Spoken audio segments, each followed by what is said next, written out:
നമസ്കാരം, ഞാൻ അജിത്. ലോകത്തെ മിലിറ്ററി പവറിൽ 16 സ്ഥാനത്ത് നിൽക്കുന്ന ഇറാനെ 1-ാം സ്ഥാനത്തുള്ള അമേരിക്കയും 15-ാം സ്ഥാനത്തുള്ള ഇസ്രായേലും ചേർന്ന് ആക്രമിക്കുകയാണ്. വളരെ ഈസി ആയിട്ട് അവരുടെ രാജ്യതലവനെ വധിക്കാൻ കഴിഞ്ഞതും അവരുടെ രാജ്യത്തിനകത്ത് ഇത്രയേറെ മിസൈലുകൾ വീഴ്ത്താൻ കഴിഞ്ഞതും ചൈനയിൽ നിന്നുൾപ്പെടെ വാങ്ങിയ അവരുടെ റഡാർ സംവിധാനങ്ങളുടെ പരാജയം കൊണ്ടാണ്. പക്ഷേ ഇറാനെ പെട്ടെന്ന് അടിച്ചു ചുരുട്ടാൻ ഇറങ്ങിയ അമേരിക്ക ഇനി കുറച്ച് പേർക്കും. കാരണം ഇറാന്റെ തിരിച്ചടി തുടങ്ങിയിട്ടേ ഉള്ളൂ. അവരുടെ മിസൈൽ ടെക്നോളജിയും കയ്യിലുള്ള മിസൈലുകളുടെ എണ്ണവുമാണ് അവരുടെ ചെറുത്തുനിൽപ്പിന്റെ നട്ടെല്ല്. ചുരുക്കത്തിൽ ഒരു മിസൈൽ രാജ്യമാണ് ഇറാൻ. മറ്റെല്ലാ കാര്യത്തിലും അവർ പിന്നിലായിരിക്കാം. നല്ലൊരു എയർഫോഴ്സ് ഇല്ല, നല്ല റഡാർ സംവിധാനം പോലും ഇല്ല. പക്ഷേ മിസൈലിന്റെ കാര്യത്തിൽ അവർക്ക് മുൻതൂക്കമുണ്ട്. ഇപ്പോൾ തന്നെ മിഡിൽ ഈസ്റ്റിലെ US കേന്ദ്രങ്ങളിലും പുറത്തും ശക്തമായ മിസൈൽ ആക്രമണം ഇറാൻ നടത്തുകയാണ്. കൂടെ അവരുടെ ഷഹേദ് ഡ്രോൺ ആക്രമണവും. റഷ്യയുടെ ഓർഷനിക്കിന്റെ കാര്യം പോലെ തന്നെ തടുക്കാൻ വളരെ ബുദ്ധിമുട്ടുള്ള ശബ്ദത്തിന്റെ 16 ഇരട്ടി വേഗത്തിൽ സഞ്ചരിക്കുന്ന 6 മുതൽ 80 വരെ വാർഹെഡുകൾ ഉൾക്കൊള്ളുന്ന ബാലിസ്റ്റിക് മിസൈലുകൾ ഇറാന്റെ കയ്യിലുണ്ട്. ഇതുൾപ്പെടെ 3000-ഓളം മിസൈലുകൾ. അതും അതിൽ ഏറ്റവും കൂടുതൽ ഡാമേജ് ഉണ്ടാക്കുന്നതും അത്യാധുനിക മിസൈൽ ഡിഫൻസ് സിസ്റ്റത്തിനെ പോലും മറികടക്കാൻ കഴിയുന്നതുമായ അവരുടെ ഏറ്റവും പുതിയ മിസൈലുകൾ ഉപയോഗിച്ച് തുടങ്ങുന്നതേയുള്ളൂ എന്നാണ് അറിയുന്നത്.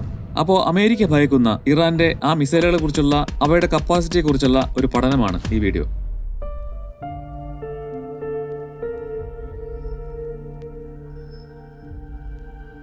ഇറാൻ ഇടി ചെറുക്കാൻ കഴിവില്ലാത്ത എന്നാൽ നന്നായി തിരിച്ചിടിക്കാൻ കഴിയുന്ന ഒരു ബോക്സറിനെ പോലെയാണ്. അവരിങ്ങോട്ട് വാങ്ങിക്കൂട്ടും പോലെ തന്നെ തിരിച്ചും കൊടുക്കും. അതിനുള്ള മിസൈൽസ് അവരുടെ കയ്യിലുണ്ട്.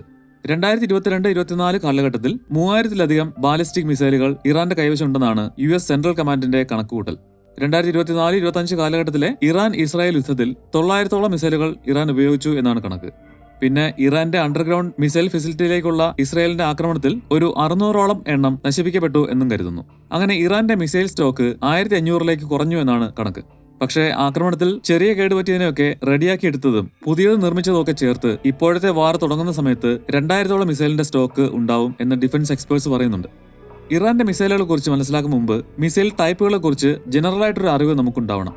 ബാലിസ്റ്റിക് മിസൈൽ എന്നും ക്രൂയിസ് മിസൈൽ എന്നും 2 കാറ്റഗറിയാണ് മെയിനായിട്ടുള്ളത്.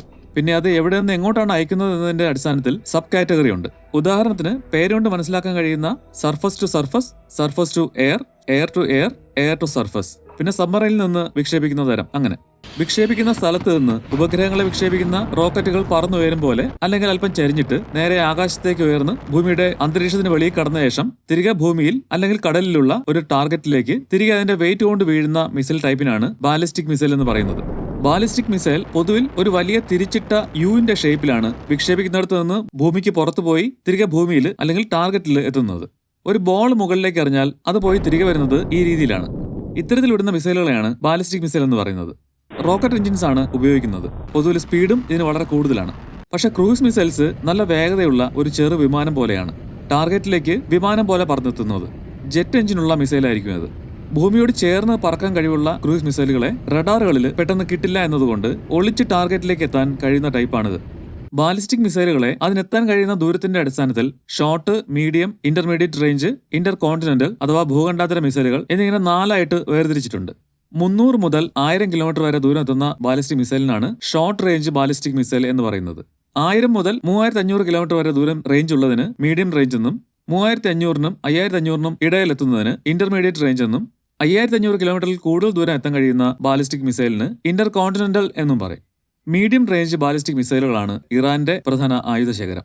അതിൽ തന്നെ 2000 കിലോമീറ്റർ എന്നൊരു റേഞ്ച് ലിമിറ്റ് ഇറാൻ സ്വയം വെച്ചിട്ടുണ്ട്. ഈ 2000 കിലോമീറ്റർ ദൂരത്തിനുള്ളിലാണ് അവരുടെ പ്രധാന ശത്രുക്കളെല്ലാം, ഇസ്രായേലും മിഡിൽ ഈസ്റ്റിലെ US താവളങ്ങളും. നേരിട്ട് US-ലേക്ക് 10000 കിലോമീറ്റർ എങ്കിലും ദൂരമുണ്ട്. 46-47 വർഷങ്ങളായി ഉപരോധം നേരിടുന്ന രാജ്യമാണ് ഇറാൻ. അതുകൊണ്ട് തന്നെ അവർക്ക് ആരിൽ നിന്നും നേരിട്ട് ആയുധങ്ങളോ ടെക്നോളജിയോ വാങ്ങാൻ കഴിയില്ല. 2000-ങ്ങളുടെ തുടക്കം മുതലാണ് ഇറാന്റെ മിസൈൽ ടെക്നോളജി വികസിക്കാൻ തുടങ്ങിയത്.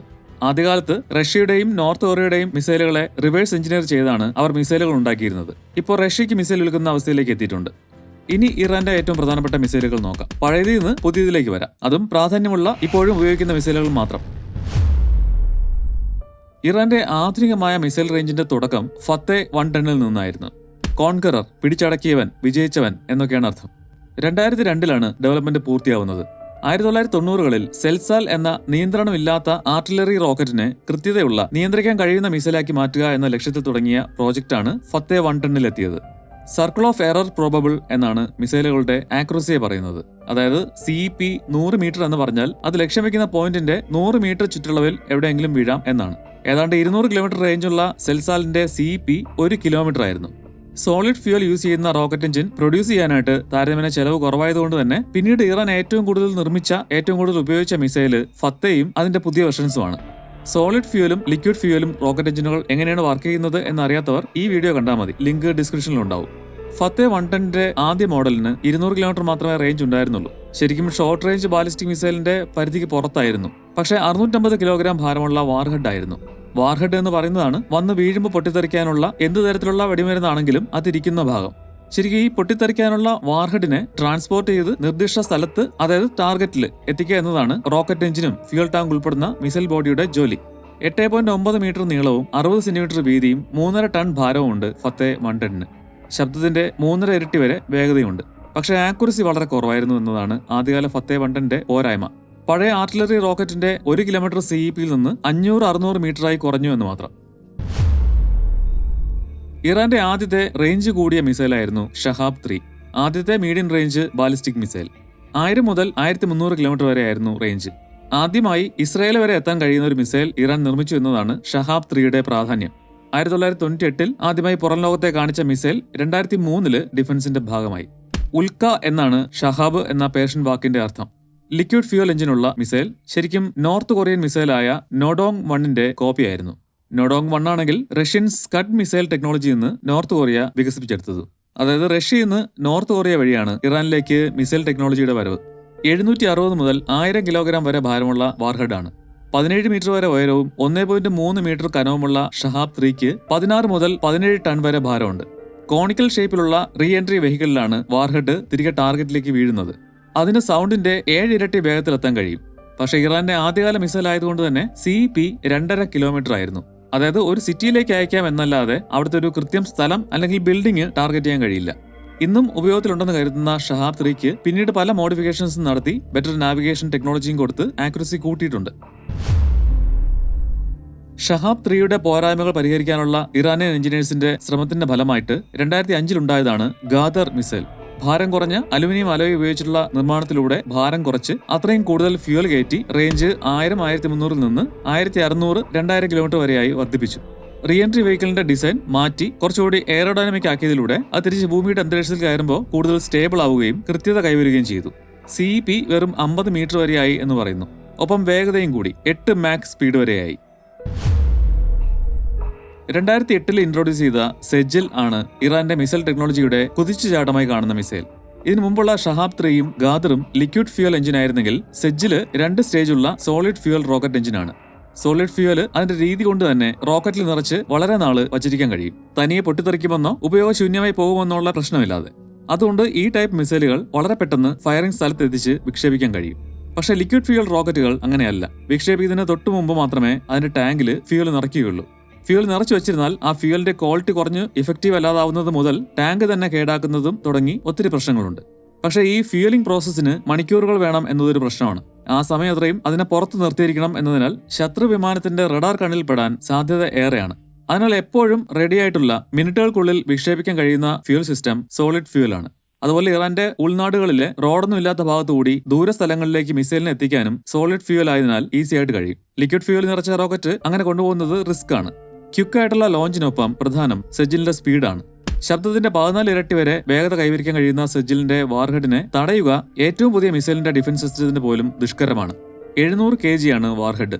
പക്ഷെ 18 മീറ്റർ ഉയരവും 1.25 മീറ്റർ കനവും 23 ടൺ ഭാരവുമുള്ള സെജിലാണ് ഇന്നും ഏറ്റവും ഉയരവും ഏറ്റവും ഭാരമുള്ള ഇറാനിയൻ മിസൈൽ. 2000 മുതൽ 2500 കിലോമീറ്റർ വരെ റേഞ്ച് ഉണ്ട്. CEPയും 30 മുതൽ 50 മീറ്റർ വരെയാണ്. ഖലീജ് ഫാഴ്സ്. ഇറാനും നമ്മളെ പോലെ തന്നെ കടലിൽ നിന്നുള്ള ആക്രമണങ്ങളെയും തടുക്കേണ്ടതുണ്ട്. അതിനുവേണ്ടി 2011 ഇൻട്രൊഡ്യൂസ് ചെയ്ത ആന്റി ഷിപ്പ് ബാലിസ്റ്റിക് മിസൈലാണ് ഖലീജ് ഫാഴ്സ്. പേർഷ്യൻ ഗൾഫ് എന്ന ഇറാനും ഗൾഫ് രാജ്യങ്ങൾക്കും ഇടയിലെ ഉൾക്കടലിന്റെ പേരാണ് മിസൈലിന്. ഫത്തേ 110ൽ നിന്ന് ഡെവലപ്പ് ചെയ്തെടുത്തതാണ്. റേഞ്ച് 300 കിലോമീറ്ററായി കൂടി. Warhead, total wait, size, speed ഒക്കെ ഫത്തേ 110ന് സമാനമാണ്. പക്ഷെ വെള്ളത്തിനെ സ്കാൻ ചെയ്യാനും അതിൽ കിടക്കുന്നതും മൂവ് ചെയ്തുകൊണ്ടിരിക്കുന്നതുമായിട്ടുള്ള എയർക്രാഫ്റ്റ് കാരിയർ ഉൾപ്പെടെയുള്ള വാർഷിപ്പുകളെ ലോക്ക് ചെയ്യാനും കഴിയുന്ന ഒരു ഇലക്ട്രോ ഓപ്റ്റിക്കൽ സീക്കർ അതിന്റെ നോസ് ഭാഗത്ത് ഘടിപ്പിച്ചിട്ടുണ്ട്. അതിനാൽ CP വെറും 10 മീറ്റർ ആണ്. സീക്കർ എന്ന് പറയുന്നത് ടാർഗറ്റ് കണ്ടെത്താനും ട്രാക്ക് ചെയ്യാനും ഉപയോഗിക്കുന്ന പലവിധ ഉപകരണങ്ങളെയാണ്. ഫത്തേ 110 D1 2012 വന്ന ഖാലിജ് ഫാഴ്സിന്റെ കര മോഡൽ. ഇലക്ട്രോ ഓപ്റ്റിക്കൽ സീക്കേഴ്സിനൊപ്പം സാറ്റലൈറ്റ് നാവിഗേഷനും ജാം ചെയ്യാൻ കഴിയാത്ത ഇനേർഷ്യൽ നാവിഗേഷനും ഉൾപ്പെടുത്തി. ഹോർമൂസ് കടലിടുക്കിന്റെ പേരിൽ 2014 2 മിസൈലുകൾ ഇറാൻ പുറത്തിറക്കി. ഹോർമൂസ് 1ഉം 2ഉം ഇറാന്റെ വിശ്വസ്തമായ ഫത്തേ 110 ഫാമിലിപ്പെട്ട മിസൈലുകളാണ്. രണ്ടും 2 പർപ്പസിനുള്ളതാണ്. ഹോർമൂസ് 1 ഇലക്ട്രോണിക് വാർഫെയറിന്റെ ഭാഗമായിട്ടുള്ളതാണ്. വാർഷിപ്പുകളിലെ റഡാറുകളെ ജാം ചെയ്യാനും റഡാർ സിഗ്നലുകളെ ട്രാക്ക് ചെയ്തെന്ന് അതിനെ നശിപ്പിക്കാനും കഴിയുന്നത്. ഫത്തേ 110നേക്കാൾ ഭാരം കുറഞ്ഞ 450 kg വാർഹെഡ് ആണ്. അതുകൊണ്ടാവാം 4 മുതൽ 5 മാക് സ്പീഡ് വരെ അച്ചീവ് ചെയ്യാൻ ഇതിന് കഴിയും. ഹോർമൂസ് 2 ആന്റി ഷിപ്പ് ബാലിസ്റ്റിക് മിസൈലാണ്. ചെറുത് മുതൽ മീഡിയം സൈസ് വരെയുള്ള വാർഷിപ്പുകളെ നശിപ്പിക്കാൻ ഹോർമൂസ് 2ന് കഴിയും. ഏതാണ്ട് ഖാലിജ് ഫാഴ്സിന്റെ ടൈപ്പാണ്, പക്ഷേ വാർഹെഡ് വെയിറ്റും സ്പീഡും ഹോർമൂസ് 1ന്റെ തുല്യം. കൃത്യത 10 മീറ്റർ തന്നെയാണ്. ഇമാദ് പില്ലർ, നെടുന്തൂണ് എന്നാണ് അർത്ഥം. 16 മീറ്റർ ഉയരവും 1.3 മീറ്റർ കനവും 17 ടൺ ഭാരവുമുള്ള ഈ തൂണിന്റെ റേഞ്ച് 1700 കിലോമീറ്റർ ആണ്. 2015 ഷഹാബ് 3യിൽ നിന്ന് ഡെവലപ്പ് ചെയ്ത ഇമാദാണ് ഷഹാബ് 3യിൽ നിന്നുണ്ടായ ഏറ്റവും അഡ്വാൻസ്ഡ് ആയ വെർഷൻ. ഷഹാബ് 3യും ഗാദ്രുമായിട്ടുള്ള സാമ്യം ലിക്വിഡ് ഫ്യൂവൽ എഞ്ചിനിൽ തീരുന്നു. വാർഹെഡും ഇലക്ട്രോണിക് നാവിഗേഷനും മറ്റും ഇരിക്കുന്ന പേലോഡ് സെക്ഷനാണ് ഇതിനെ അഡ്വാൻസ്ഡ് ആക്കുന്നത്. ഇമാദാണ് മാനോറബിൾ റീ എൻട്രി വെഹിക്കിൾ MARV ഉള്ള ഇറാന്റെ ആദ്യ medium range ballistic missile. Warhead ഇരിക്കുന്ന ഈ റീ എൻട്രി വെഹിക്കിളിന്റെ സഞ്ചാരപഥം നിയന്ത്രിക്കാൻ കഴിയും എന്നതാണ് പ്രത്യേകത. നോർമലി ഒരു ബാലിസ്റ്റിക് മിസൈലിന്റെ വിക്ഷേപണത്തിൽ നിന്ന് തന്നെ അത് എവിടെയാണ് ലക്ഷ്യം വെക്കുന്നത് എന്നറിയാൻ മിസൈൽ ഡിഫൻസ് സിസ്റ്റത്തിന് കഴിയും. നേരത്തെ പറഞ്ഞ പോലെ ഒരു തിരിച്ചിട്ട യു ഷേപ്പിലുള്ള പാരബോളിക് ആർക്കിലാണ് അതിന്റെ സഞ്ചാരം. അപ്പോൾ ആ പാരബോളിക് ആർക്ക് കൃത്യമായിട്ട് വിക്ഷേപണ സമയത്ത് തന്നെ കണ്ടെത്തിയാണ് അമേരിക്കൻ പാട്രിയോട്ടും താഡും ഇസ്രായേലിന്റെ ആരോ 2ഉം ആരോ 3ഉം ഡേവിഡ് സ്ലിങ്ങും ഒക്കെ ബാലിസ്റ്റിക് മിസൈലുകളെ തടുക്കുന്നത്. ക്രിക്കറ്റ് ബോൾ നമുക്ക് എങ്ങനെയാണ് ക്യാച്ച് ചെയ്യാൻ കഴിയുന്നത് എന്ന് ചിന്തിച്ചാൽ ഇത് മനസ്സിലാവും. പക്ഷെ ഇവിടെ ആ തിയറി തെറ്റും. റോക്കറ്റിൽ നിന്ന് വേർപെട്ട് ഭൂമിയിലേക്ക് വീഴുന്ന സമയം അതിലെ ഫിൻസുകളെ ചലിപ്പിച്ച് ഈ റീ എൻട്രി വെഹിക്കിൾ അതിന്റെ ദിശ മനഃപൂർവ്വം മാറ്റി ആ ഇന്റർസെപ്റ്റർ മിസൈലുകളെയും റഡാറുകളെയും മൊത്തം സിസ്റ്റത്തെയും കബളിപ്പിക്കാൻ പറ്റും. പോരാത്തതിന് മാക് 11ന്റെ വേഗതയും. ഈ വേഗതയും ഈ ദിശ മാറ്റവും ഏറ്റവും ആധുനികമായ മിസൈൽ ഡിഫൻസ് സിസ്റ്റങ്ങളെ പോലും ഉപയോഗശൂന്യമാക്കും എന്നതുകൊണ്ട് ഇതിനെ തടയുക വളരെ ബുദ്ധിമുട്ടേറിയ ജോലിയാണ്. ഒപ്പം ഈ നിയന്ത്രണ സംവിധാനം കൊണ്ട് കൃത്യത കൂട്ടാനും പറ്റും. 30 മുതൽ 50 മീറ്റർ വരെയാണ് ഈ വേഗത്തിൽ വീഴുമ്പോഴും CEP. വർഷങ്ങളുടെ ഉപരോധത്തിൽ കിടക്കുമ്പോഴും ആധുനിക ടെക്നോളജികൾ അപ്രാപ്യമായിരിക്കുമ്പോഴും ഇറാന്റെ മിസൈൽ ടെക്നോളജി എത്രത്തോളം വളർന്നു എന്നതിന്റെ സാക്ഷ്യമാണ് ഇമാദ് പോലുള്ള മിസൈലുകൾ. മാത്രമല്ല, പഴയ ഷഹാബ് 3 മിസൈലുകളെ ഇമാദ് സ്റ്റൈൽ വാർഹെഡുകൾ കൊണ്ട് മോഡിഫൈ ചെയ്ത് കൃത്യതയാർന്ന മിസൈലുകളായി ഇറാൻ മാറ്റുകയും ചെയ്തു. ഫത്തേ 313 ഫത്തേ 110 ഫാമിലിയിലെ 500 കിലോമീറ്റർ റേഞ്ചുള്ള മിസൈൽ.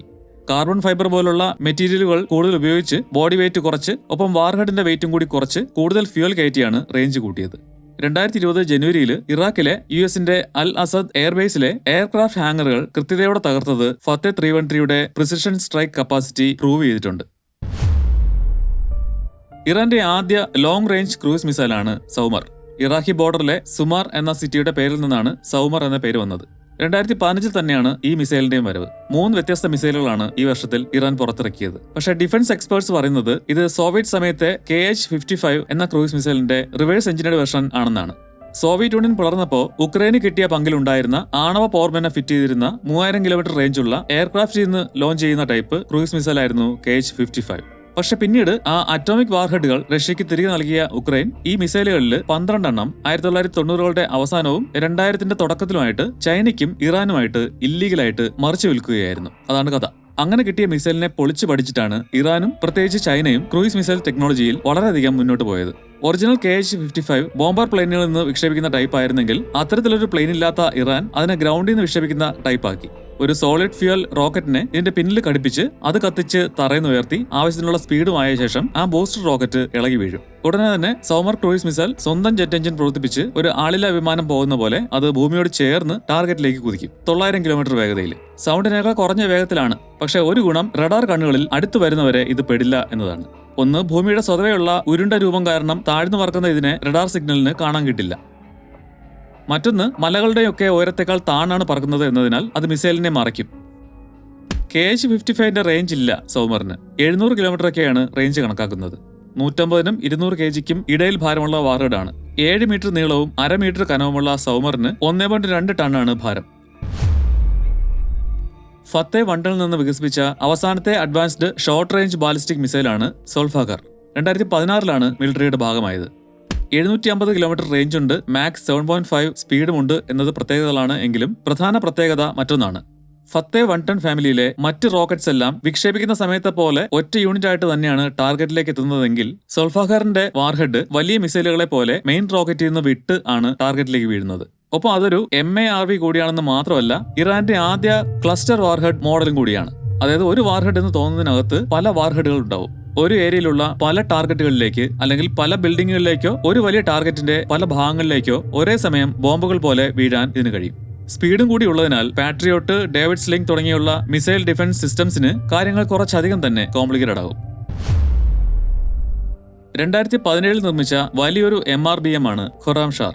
ഇറാൻ ഇറാഖ് വാർ സമയത്ത് ഒത്തിരി പ്രാധാന്യം ഉണ്ടായിരുന്ന ഇറാനിലെ ഒരു ബോർഡർ സിറ്റിയുടെ പേരാണ് ഇത്. 2000 കിലോമീറ്റർ റേഞ്ച് ഉണ്ട്. 1500 കിലോ മുതൽ 1800 കിലോ വരെയുള്ള വാർഹെഡ് വഹിക്കാൻ കപ്പാസിറ്റിയുള്ള വലിയ മിസൈൽ. ഡിഫൻസ് എക്സ്പേർട്സ് വിലയിരുത്തുന്നത് ഇറാൻ ഒരു ആറ്റം ബോംബ് നിർമ്മിച്ചാൽ ഇതിലായിരിക്കും അത് വിക്ഷേപിക്കുക എന്നതാണ്.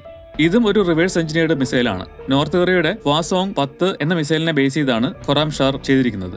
പക്ഷേ ആ ഹ്വാസോങ് 10 മറ്റൊരു സോവിയറ്റ് ഇറ R-27 എന്ന സബ്മറീനിൽ ലോഞ്ച് ചെയ്യുന്ന തരം ബാലിസ്റ്റിക് മിസൈലിൽ നിന്ന് ഡെവലപ്പ് ചെയ്തതാണ്.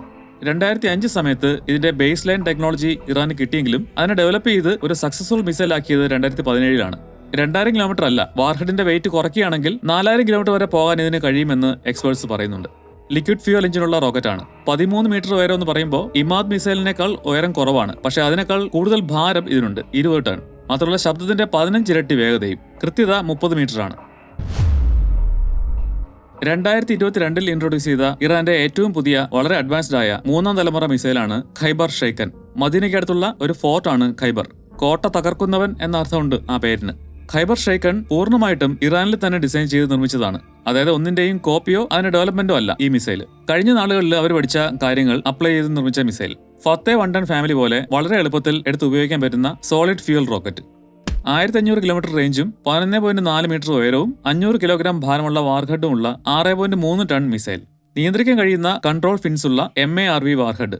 അതിനുള്ളിൽ അനേകം സബ് മ്യൂണിഷൻസ് അഥവാ ചെറിയ വാർഹെഡുകൾ. വരുന്ന വഴിക്ക് അതെല്ലാം പലതായി വീഴും. കൂടെ മാക് 8 മുകളിൽ സ്പീഡും കൂടി ആവുമ്പോൾ അഡ്വാൻസ്ഡ് ഇന്റർസെപ്റ്റർ മിസൈലുകൾക്ക് പോലും കാര്യങ്ങൾ കാര്യമായിട്ട് തന്നെ ബുദ്ധിമുട്ടാവും. 2024 മുതൽ ഇപ്പോൾ വരെയുള്ള യുദ്ധങ്ങളിൽ ഇസ്രായേലിന്റെ പുറത്ത് ഒത്തിരി ഖൈബർ ഷെയ്ക്കൻ മിസൈൽസ് ഉപയോഗിച്ചു എന്നാണ് പറയുന്നത്. പ്രത്യേകിച്ച് അതിന്റെ മൾട്ടി മ്യൂണിഷൻസ് ഉള്ള നിയന്ത്രിക്കാൻ കഴിയുന്ന വാർഹെഡ് ഒപ്പം സ്പീഡും ഇസ്രായേലിന്റെ ശക്തമായ മിസൈൽ ഡിഫൻസ് സിസ്റ്റത്തിനെ പോലും കബളിപ്പിക്കുന്നതിൽ വിജയിച്ചു എന്നാണ് പറയുന്നത്. സൗമറിൽ നിന്ന് ഡെവലപ്പ് ചെയ്ത ക്രൂയിസ് മിസൈലാണ് പവേ. ഇറാനിലെ ഒരു സിറ്റിയുടെ പേരാണിത്. 2023 ഫെബ്രുവരിയിലാണ് ഇത് ഇൻട്രൊഡ്യൂസ് ചെയ്തത്. വളരെ അഡ്വാൻസ്ഡ് ആയ 3rd ജനറേഷൻ ക്രൂയിസ് മിസൈൽ. ഇതിന്റെ ടർബോജെറ്റ് എഞ്ചിൻ മിസൈലിന് മുകളിലായാണ് വരുന്നത്. ചിറകുകൾ മടക്കി വയ്ക്കാൻ കഴിയുന്നവയാണ്. ലോഞ്ച് കാനിസ്റ്ററിൽ നിന്ന് പുറത്ത് കടന്ന ശേഷം അതൊന്ന് വരും. വേഗതയും വാർഹെഡ് സൈസും ഒക്കെ സൗമറിന് സമാനമാണ്. വ്യത്യാസം വന്നത് റേഞ്ചിലാണ്. 1650 കിലോമീറ്ററിലേക്ക് റേഞ്ച് കൂടിയിട്ടുണ്ട്. അതായത് ഇറാന്റെ തന്നെ വാക്കുകളിൽ ഇസ്രായേലിൽ എത്താൻ കഴിയുന്ന ക്രൂയിസ് മിസൈൽ. ഗാസ വാറിനിടയിൽ ഇറാൻ ഇത് ഉപയോഗിക്കുകയും ചെയ്തു. പിന്നെ ഒരു ടീമായിട്ട് പറക്കാനും തമ്മിൽ കമ്മ്യൂണിക്കേറ്റ് ചെയ്യാനും ടീമായിട്ട് ടാർഗറ്റിനെ നശിപ്പിക്കാനുള്ള കപ്പാസിറ്റി പവയ്ക്കുണ്ട്. ഖൊറാംഷാർ 4 അല്ലെങ്കിൽ ഖൈബർ മെയ് 2023 പുറത്തിറക്കിയ ഒറിജിനൽ ഖൊറാംഷാറിന്റെ അഡ്വാൻസ്ഡ് വേരിയന്റ്. ഒരു പ്രധാന പ്രത്യേകത ഇതിന്റെ ഗൈഡൻസ് ആൻഡ് നാവിഗേഷൻ സിസ്റ്റത്തിലാണ്.